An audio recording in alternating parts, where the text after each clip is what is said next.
What is the number one thing I can do to improve my mental health, aka lower my cortisol? Yeah, and cortisol is an interesting one. I'll just go a little background in cortisol in case people aren't sure of what that is, but it's the quote unquote stress hormone that we hear about all the time. And it sounds kind of crummy, a high level of cortisol. Really, the role of cortisol is to break down muscle and fat and convert it into glucose, which is a fuel source that your muscles can use, and your brain and all your organs. And that sounds like a terrible thing. Why would we want that? But evolutionarily, it made a lot of sense. If we were walking around thousands of years ago, minding our own business, a lion jumps out at us and starts to chase us, we'd get a big increase in our cortisol level, which would then break down muscle and fat and convert it to a fuel source that hopefully we could use to outrun whatever's chasing us.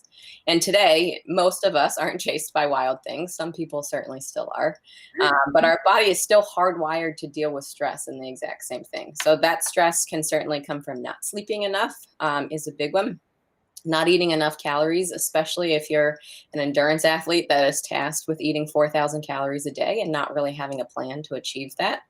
And then mental, emotional stress that you might get from work, spouse, traffic, deadlines, anything like that. All of those things make our body produce, have the same reaction as if we were being chased by a lion.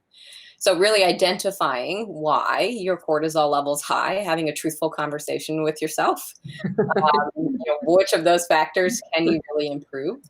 Yes, all of them. Yeah. For the mental health part, I think a lot of it is just distancing yourself from yourself is the best way that I can sum it up.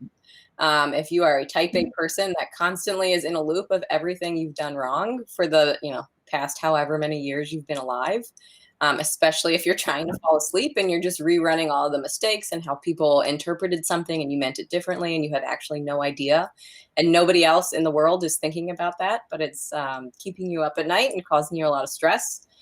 That's the biggest impact I think you can have on your cortisol level. And meditation can certainly help with that. I like to, again, think of that of just you being able to distance yourself from your thoughts, being okay with a quiet mind for a little while. Yoga is beneficial for that. Certainly reading, journaling, adult coloring books are very popular for that. I liked swimming for that because it's hard for me to think and breathe at the same time. There's a lot of ways to do it. And it's just finding one and being consistent with it. If you start meditation, it doesn't mean you have to give up an hour of your day.